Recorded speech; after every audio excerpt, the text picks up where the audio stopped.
ndax li ngeen di sëkk am na solo moo am na solo ndax boo ñëwee baa doola na mu gën a dee gën a tuuti bu ñëwee PC dina am dawal am des parties de toggal njabootam kooku dimbali président Macky Sall la.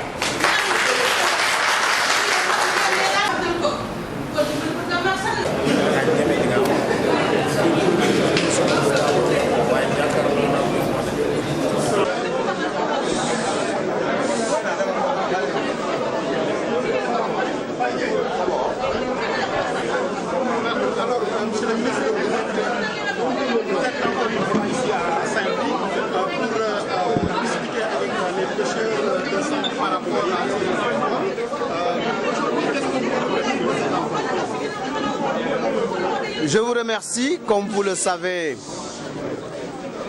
Son Excellence M. Macky Sall, président de la République du Sénégal, a effectué une visite d'amitié et de travail en République islamique de Mauritanie. Et à l'issue de cette visite, instructions nous ont été données à mon homologue, le ministre mauritanien des Pêches et de l'économie maritime, Nani Ould Sougra, et moi-même, par les présidents Mohamed Ould Abdelaziz et le président Macky Sall, pour que d'ici la fin du mois de mars, nous puissions signer un protocole d'accord qui va encadrer les activités de pêche des populations de Saint-Louis, des pêcheurs de Saint-Louis, particulièrement de Guet-Ndar. C'est dans la mise en œuvre de ces instructions présidentielles que je me suis déplacé aujourd'hui à Saint-Louis. Mais auparavant, j'avais déjà tenu une réunion à Dakar avec les représentants des acteurs et j'avais demandé à monsieur le gouverneur de la région de présider une réunion de préparation de ma venue. Nous avons passé en revue cette problématique, les difficultés qui pourraient être rencontrées si le nouveau protocole ne tient pas en compte un certain nombre de choses, notamment le débarquement à Ndiago. D'autres problèmes ont été évoqués. L'augmentation des coûts de la licence, l'augmentation du pourcentage de débarquement qui passerait de 6% à 15%, l'augmentation des coûts qui passerait de 15 € à 123 € la tonne. De toutes ces questions, nous avons discuté. Je leur ai fait part de ce qui sera possible et ce qui ne sera pas possible, conformément aux lois et règlements de la République islamique de Mauritanie. Ce qui ne sera pas possible, c'est le fait de déroger à ce code de la pêche de la Mauritanie, à savoir l'obligation de débarquer en terre mauritanienne. Le président Ould Abdelaziz avait dit devant le président Macky Sall que la République islamique de Mauritanie est prête à construire un quai de pêche à Ndiago. Les pêcheurs nous ont dit, Ndiago, il est impossible de débarquer. Nous avons dit oui à l'état actuel des choses. Mais si un quai moderne est construit en tenant compte de tous les problèmes techniques pour que des pirogues puissent accoster, ça ne pose pas de problème. C'est une question technique. Même s'il y a du sable, de l'ensablement, on peut toujours techniquement régler les problèmes de construction de quais modernes pour permettre aux pirogues de débarquer. Le président avait dit également, le président Macky Sall, qu'il pourrait participer donc à la construction de la route qui relie Ndiago à Saint-Louis, mais également mettre à leur disposition des camions frigorifiques pour transporter le poisson pêché jusqu'à Saint-Louis. Pour toutes les autres questions, nous pouvons discuter avec mon homologue de la Mauritanie qui m'a montré toute sa disponibilité pour venir même ici, m'accompagner à Saint-Louis, voir les populations, les pêcheurs, le maire de la ville de Saint-Louis, le ministre Mansour Faye, pour leur montrer leur volonté, en tout cas à tout mettre en œuvre, mais toujours conformément aux lois et règlements de la Mauritanie. Également aussi, les patrouilles mixtes entre la Mauritanie et le Sénégal pour la surveillance. Cela aussi était ressorti du communiqué final sanctionnant la visite d'amitié et de travail du président Macky Sall. Nous avons parlé de ça également. Et d'autres possibilités qui s'offrent. Il y a des pêcheurs qui ont parlé de l'aquaculture. Je suis venu avec le directeur général de l'Agence nationale de l'aquaculture, Dr Maguette Ba, mais également d'autres préoccupations sur lesquelles nous sommes revenus. Mais in fine, nous avons dit ce qui est possible et nous avons dit également ce qui n'est pas possible. Mais pour qu'ensemble on trouve une solution pour permettre à Saint-Louis de continuer à mener leur activité de pêche dans la zone économique exclusive de la Mauritanie. Mais justement, monsieur le ministre, débarquer à Ndiago, est-ce que cela est possible, surtout si nous savons que cela peut tuer l'économie locale ici à Saint-Louis, parce que nous avons aussi des quais de débarquement ici à Kiekoulard et à Mokopak. Alors, j'ai toujours dit qu'à Saint-Louis, il y a un peu plus de 4000 pirogues. Les pirogues qui pêchaient à Saint-Louis, c'est 200 scènes tournantes en Mauritanie. C'est 200. 200 scènes tournantes, 400 pirogues. Faites la différence. Il n'est pas exact de dire que toute la pêche de Saint-Louis repose sur la Mauritanie, sur le débarquement. Les Saint-Louisiens sont de très grands pêcheurs. On les retrouve un peu partout, dans la côte ouest africaine. On les retrouve à Kayar, on les retrouve à Lompoul, surtout à un nouveau quai de pêche qui s'offre aux Saint-Louisiens, on le retrouve à Hambourg jusqu'à Kafountine. Donc, il ne faut pas réduire simplement la pêche de Saint-Louis à la pêche effectuée en zone mauritanienne. Évidemment, c'est un apport important. C'est beaucoup plus proche. Dès qu'ils sortent de Saint-Louis, ils sont déjà dans les eaux pratiquement territoriales mauritaniennes. Mais cela ne va pas tuer à 100%, non, la pêche à Saint-Louis. Par contre, c'est un apport significatif qui sera amené ici à Saint-Louis. Et c'est cet apport significatif que nous voulons conserver, mais toujours dans le respect des lois et règlements de la Mauritanie. Mais ce protocole qui a beaucoup de nœuds gordiens, aujourd'hui, est-ce que vous pensez que l'augmentation des prix des licences de pêche et aussi des taxes de 15 à 100 et quelques d'euros, est-ce que cela peut régler le problème? Sur toutes ces questions, on peut trouver une solution. Je vous l'ai dit. Sur toutes les questions d'augmentation de coûts, etc., de débarquement, le débarquement, encore une fois, nous devons préciser. Et ça, je voudrais que tout le monde note cela et l'entende bien. Il n'est pas dit que les 100% pêchés en Mauritanie sont débarqués et laissés en Mauritanie. Non.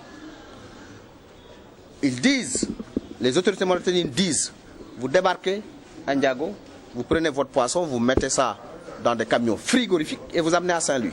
Ndiago, Saint-Louis, c'est à peu près 14 km. C'est ça qui est dit. Il ne faut pas que dans la mentalité des uns et des autres s'installe cette conception de dire non, on pêche et on dépose tout en Mauritanie. Non. On débarque, on met dans des camions frigorifiques. Le président a dit, le président Macky Sall, on va mettre à leur disposition des camions et que ces camions amènent à Saint-Louis. Donc l'activité de pêche, l'activité de poisson, de mariage et tout va continuer, y compris l'activité de pêche, de pêcher et d'amener jusqu'à Ndiago. Ça va continuer. Donc il faut que les choses quand même soient beaucoup plus claires dans la tête des uns et des autres, pour nous tous, pour comprendre que ce n'est pas 100% qui sont débarqués. Maintenant, nous avons un deadline, c'est le 31. Le 31, d'ici le 31, nous devons signer un protocole. Ou ne pas signer.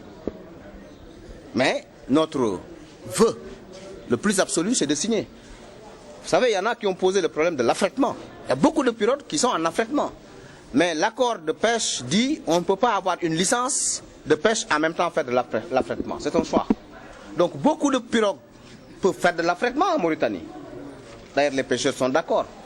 Et les autres, maintenant, dans le stock normal accordé par le protocole, vont obtenir des licences. Mais dans les conditions, en tout cas, de respect intégral des lois et règlements de la Mauritanie. Je vous ai dit tout à l'heure, peut-être que vous ne m'avez pas compris. Les coûts, nous n'en sommes pas encore là. La Mauritanie a dit que ce sera temps. Mais nous allons négocier. Vous savez très bien qu'on négociera cela. Et nous avons aussi des mécanismes. Je vous donne un exemple. Le dernier protocole, c'était à 15 €.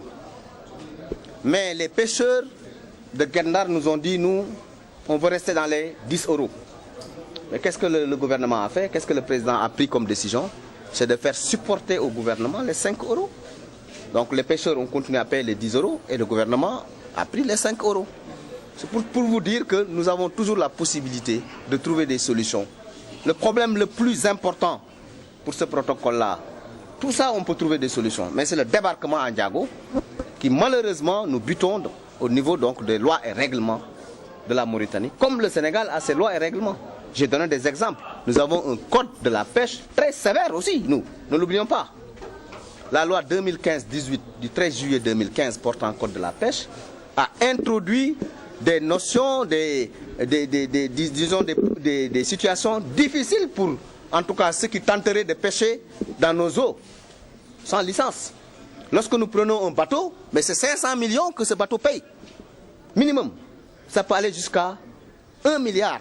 Et à l'heure où je vous parle, nous avons arraisonné plus de 8 bateaux qui en moyenne payent plus de 900 millions. Et c'est de l'argent qui rentre dans les caisses de l'État. Et s'il y a récidive, le bateau, disons, est confisqué par l'État du Sénégal. Donc nous aussi, nous avons nos propres lois. Et personne ne peut déroger à ces lois-là. Personne. Donc, il faudrait que nous respections les lois des pays.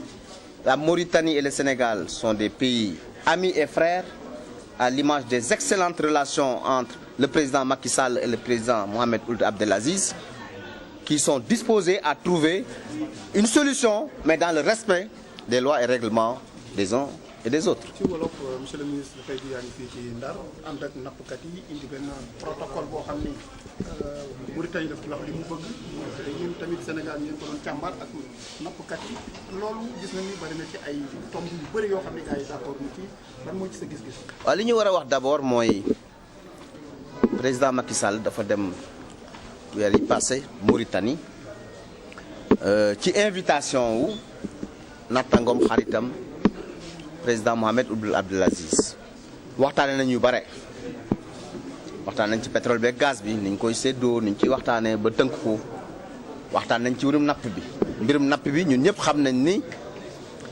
depuis 2016 protocole d'accord amuñu entre les deux pays diggante ñaari réew yi lu tax ndax Mauritanie dafa am loi bu bees bu wax ni képp ku napp ci géejam da nga koy yebbi Mauritanie fu muy dem mu soog fay dem loolu nag moo ñu tënk ba tax suñu mbokku Guet-Ndar yi ca jamono yooyu nanguwuñu woon loolu li mu juróon nag mooy amatuñu licence amatuñu possibilité napp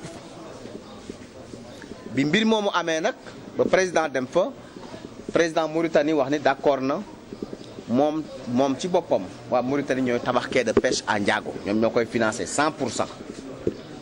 su ko defee suñu mbokku Guet-Ndarien yi bu ñu ñëwee napp ñëw teer foofu président Macky Sall ni loolu de bu amee man dinaa defar yoon wi buy leen di relier diggante foofu ak Saint-Louis dinaa ci tegit ay camion frigorifique yoo xam ni lépp lu ñu yebbi rek solaat ko ci camion yi indi Ndar loolu mooy li nga xam ni moom la président waxoon. yi des nag mooy la ñuy fay ci taxi yi maanaam njëgu licence yi loolu mën nañ ko waxtaane la ñuy débarquer pour bàyyi ko ci marché Mauritanie loolu mën nañ ko waxtaane dinañ ci am solution mais point bi nga xam ni moo ëpp solo te moo doon point bi nga xam ni moo dëgër mooy débarquement Ndiago bi loolu nag li ma wax nappkat yi fii léegi suñu mbokk yi ñun ñëpp ci kanamu gouverneur kanamu monsieur le ministre Mansour Faye mooy réew nag bu nekk ak loi am ñun ñii am nañu suñuy loi ñu ngi ko voté en 2015 13 juillet 2015 muy la loi 2015-18 portant code de la pêche dañ ci indi ay yoo xam ne dañ ko teg yu tar ñi napp ci suñu géej te amuñu ay licence bateau buñ ci jàpp ngay napp te amoo licence juróomi téeméeri million ngay fay minimum ba 1 milliard en fonction gravité bi nga def te fi may wax ni am na juróom-ñett yuñ ci jàpp ña ngay fay de le capitaine de vaisseau Mamadou Ndiaye ngi nii c'est un colonel de la marine mooy directeur de la DPSP ña ngay fay trésor du Sénégal kon dëkk bu nekk ak ay loi am moo tax ñu war a respecter aussi loi wu Mauritanie kon ñun li ñu bëgg mooy ñu xool faisabilité bi waaw naam njaago fi ñuy waxee nii benn gaal mënu fa teer mais bu ñu fa tabaxee quai de pêche bu mucc ayib gaal dina fa teer jox naa leen exemple sax nee naa leen am na dëkk yoo xam dañuy dem ba ci biir géej gi def fa île dëkk fa donc techniquement tout est possible donc loolu du problème jafe-jafe li ñu bëgg kay mooy bu ñu teeree foofu immédiatement ñu jël jën yi dugal ci camion yu bees yi leen président di jox indi Ndar jaay pour population Ndar mën a am jën yi ñu lekk nañu xam tamit ni du nappu Ndar lépp du Mauritanie daañu napp ci yeneen géej de man nee naa ñi gën a xarañ ci napp ci su ma neex sax ma ne ci àddina mooy waa Ndar yàlla leen jagleel loolu technique yi ñu am daanaka kenn amu ko xarañ gi ñu am ñu bare amuñu ko jàmbaar bi ñu am nangu jàkkaarloo géej ñu bare amuñu ko man bi ma président nommé ministre de la pêche lu bare maa ngi koy commencé xam ci géej gi ak gox bu ne mais ñii li ñu xam ci géej bu doon kuy jàng mën nañu wax ne ay agrégé lañu wala ay docteur lañu en pêche loolu dëgg la looloo tax ba yemuñu rek Ndar de ña ngay napp feneen boo demee Mbuur fekk leen fa temps yële passé daaw waa Mbuur yi ñoom ñoo ma wax ni mais ñun dañoo jaaxle parce que ñii ñëw jóge fële ñoom ni ñuy mën a nappee ñun xamuñu loolu li ñu fi génne ci jën kenn xamul nu mu toll pourtant jën yaa ngi woon ci géej gi donc da ngay napp feneen ndax Ndar lu ëpp ñeenti junni gaal a ngi fi waaw ñi ñuy may licence ñeenti téeméeri gaal la maanaam 10% pratiquement ana 90% yi fu ñuy nappe ñu doon napp feneen donc nañu jàpp ni complément la bu ñuy jëlee foofu pour fii c'est vrai que nag bu ñuy génn Ndar rek di dugg ci géeju Mauritanie loolu moom dëgg la aussi xëy na tàmmeef bu ñu am la ca maamaati maam yi mais jamono day dox nag donc looloo tax ba comme Mauritanie réew la Sénégal di réew foog ñu respecter loi yi. yaakaaroon mbir mi fi nga koy wax du foofu ci wàllu koom-koom la ñuy wax ci wàllu économie te bu fekkee ni tey jii yóbbu nañ di débarquer fële ca Ndiago taxes yeeg yëpp lii cadeau empoisonné la pour waa Mauritanie. yan taxe yi nga xam ne ci quai de pêche yi ñoo ko doon am ak yooyu. yan pour taxes yi quai de pêche yi di am fii. mairie bi sax dafay suuf. ma ni nañ ko évaluer monsieur le maire est là ñaata la taxe lay am ci jën yi. bëri na de. moom mën na ko wax. ñaata lay am xam nga situation bu amee c'est vrai que lépp du mel na mu meloon loolu c'est normal c'est-à-dire bu problème amee ku ne day am lu mu bàyyi c'est sûr que mën na am lu mu jur nangam mais da nga koy méngaleeg ñàkk koo am boo doon am bénéfice 100 situation dem ba ngay am bénéfice 80 nga jël 80 yi moo gën nga am 0 donc loolu la ñu war a def avec intelligence et responsabilité pour que jàmm ji am diggante ñaari réew yi mu am bi ma fi may eggale nag mooy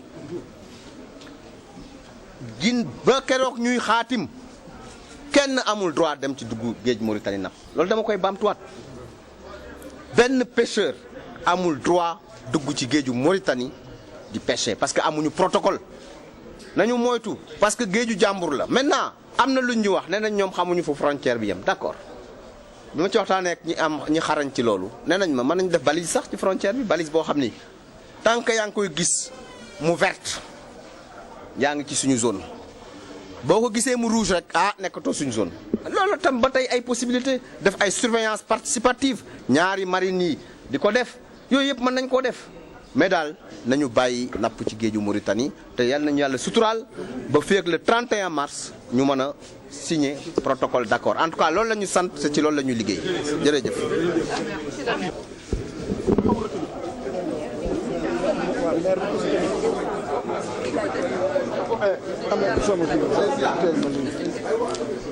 Voilà, donc je voudrais d'abord en tout cas remercier Monsieur le ministre de la Pêche qui a entamé les négociations depuis le retour de Monsieur le Président de la République de Nouakchott. Vous savez, le Sénégal et la Mauritanie entretiennent donc des relations, disons, vraiment de très bon voisinage parce que nous sommes tous des parents. Et nous sommes régis aussi par des accords de partenariat. La pêche constitue une composante de ces accords. Naturellement, c'est la ville de Saint-Louis qui bénéficie à 100%, je peux dire, des retombées donc, de ces accords de pêche, sur la pêche de manière générale. Depuis 2 ans, il n'y a plus de licence de pêche. Et cela, en tout cas, se fait sentir au niveau non seulement de la langue de Barbarie, mais aussi au niveau de Saint-Louis, qui vit une crise aiguë, puisque tout simplement l'activité économique s'est retrouvée en tout cas réduite d'une manière générale. Alors, il nous faut nécessairement les licences. Ça, c'est indispensable. Il faut les licences pour travailler, en intégrant en tout cas les différents éléments d'intérêt et pour les populations de Guet Ndar, mais aussi pour l'État du Sénégal, tout en préservant en tout cas les intérêts aussi, les prérogatives imposées par les lois mauritaniennes. Donc pour nous, il faut trouver des solutions. C'est vrai, le débarquement au niveau de Ndiago pourrait poser des problèmes de géostratégie en réalité, parce que demain, à mon avis, la ville de Saint-Louis risque de perdre en tout cas son attractivité économique en réalité.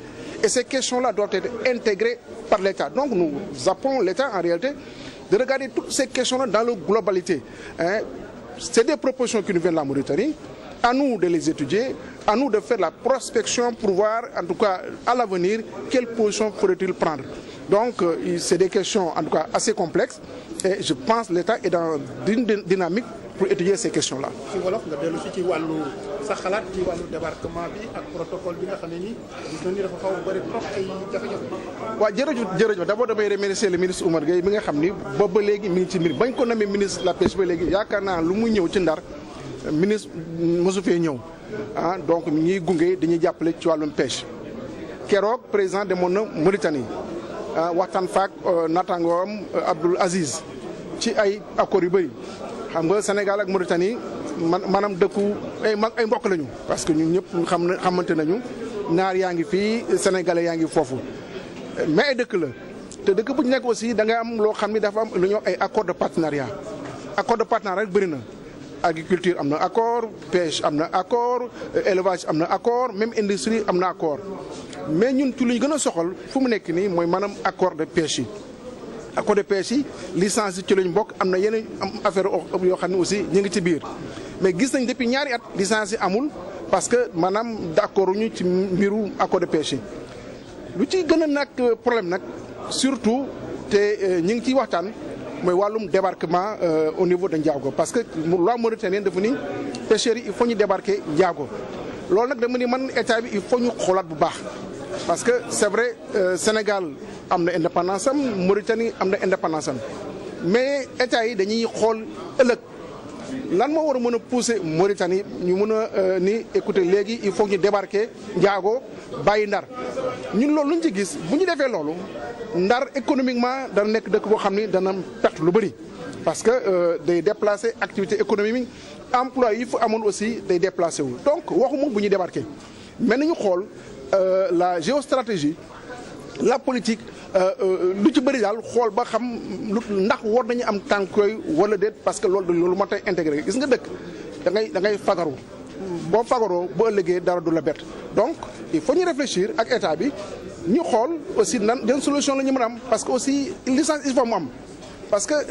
boo demee Guet Ndar fu mu nekk nii activité économique amatul nit ñi liggéeyatuñu loolu maa ngi fay dugg parce que lu bëri maanaam dafa taxaw te il faut que ñu trouver solution comme ñoo bokk mënuñoo teqalu ko il faut ñu trouver solution boo xam ni dana gën ci ñoom gën ci ñun waaye aussi gën ci askan yi donc loolu mu gëm naa ne président de la République mi ngi ciy liggéey et que bu soobee suñu borom dana. man maay Ibrahima Seck ñu may wax Birane Seck. waaw alors yéen donc yéen léegi c'est waxtaan ngeen ak ministre bi dafa mel na d'accord ngeen ci kàddu. waaw ministre bi li mu wax dégg nañu ko li mu nu indil xalaat nañ si xalaataat si nekkul loo xamante ni maanaam ñun lu nu bañ la dañu ko mënul ñun loolu mënuñu ko parce que lan fay xaar ñun xam nañu ko.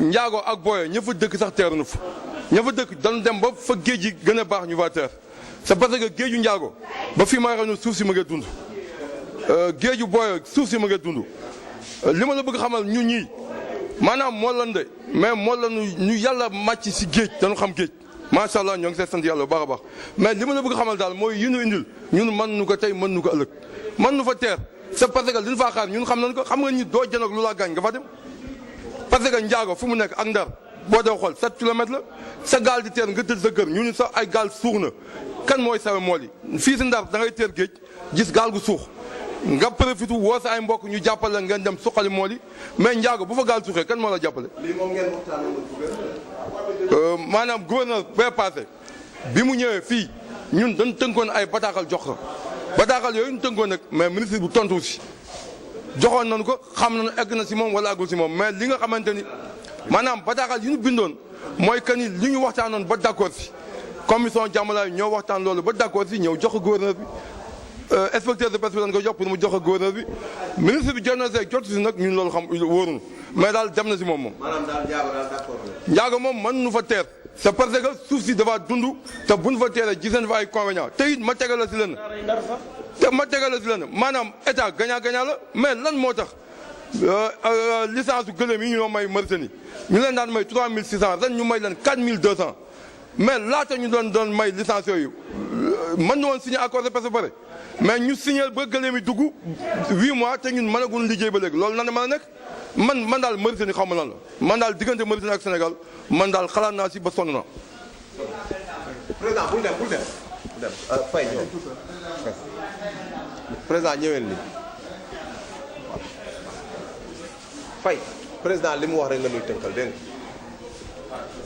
Bon, vous appelez comment? Moi, je m'appelle Amadou Faye. Vous appelez comment? Je m'appelle Amadou Faye. Alors, à la suite du président, qu'est-ce qu'on peut retenir suite à la rencontre avec le ministre? Ce que le président a dit, nous avons la même vision. Puisque la Mauritanie est en train de nous imposer le débarquement à Ndiago, qui est impossible. Techniquement, on l'a démontré. Techniquement, on a dit que Ndiago, ce n'est pas possible. Et je crois que ces négociations vont atterrir sur la table du président de la République pour qu'il aille négocier avec son homologue Abdou Aziz pour alléger un peu cette situation. Sinon, ça va durcir et que ça risque de perturber toute la pêche à Saint-Louis. Économiquement, Saint-Louis ne va plus vivre de son potentiel sur le plan du poisson. Économiquement, ça ne va pas aller à Saint-Louis. Alors, aujourd'hui, donc, le site de Ndiago... Le site de Ndiago, nous ne sommes pas d'accord. Le site de Ndiago ne peut pas exister présentement. Puisque un débarcadère, il faut la construire sur combien d'années? On ne peut pas construire un site de débarquement dans 2 mois, 3 mois. L'essentiel, c'est nous donner des accords de licence. Accorder des licences, nous donner des licences. Comme ça se passait les années précédentes, de donner l'affrètement, que ceux qui veulent partir à Nouadhibou partent à nous, ceux qui veulent aller à Nouakchott, aller à Nouakchott, que nous donnons les licences. Pourtant, les chameaux et dromadaires de Mauritanie. Et pourtant, c'est ça le président a dit. Comment on peut accorder des chameaux, rentrer dans le territoire sénégalais, faire ce qu'ils veulent, et que nous, on ne peut pas nous donner des licences gratuitement, et puis on les donne ça gratuitement, ils ne paient absolument aucun sou, et puis on les licences, nous les achetons. On les achète, ils nous vendent ces licences-là. Et puis on ne les vend pas de notre pays. Les chameaux sont depuis combien de temps? Depuis au mois de décembre jusqu'à nos jours. Il y a plus de 4200 chameaux qui sont sur notre territoire, à ravager nos terres. Ils peuvent nous donner gratuitement nos licences là. C'est bon.